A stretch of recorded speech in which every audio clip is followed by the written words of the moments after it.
मैं इजाज़त है इसका मैं यूट्यूब चैनल पर आप सभी के लिए प्यारी सी अच्छी के गर्मी में चला नैनीताल टिकट करा तत्काल पियाना।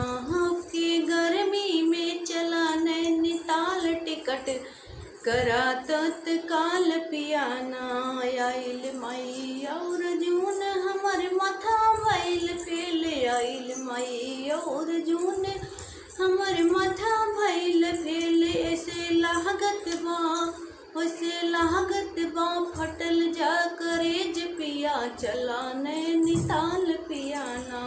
ऐसे लागत बा ऐसे लागत बा फटल बा करेज पिया चला नैनीताल पियाना।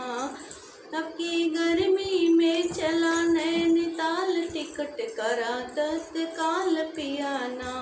आइल जून और अगस्त भर बेनिया डोलाई, लागल जून और अगस्त भर बेनिया डोलाई। ऐसे लागत बाटे हो पूरे देहिया घामोरिस बाई लाल पिया चला नैनीताल पियाना। पूरी देहिया घामोरिस लाल पिया चला नैनीताल पियाना।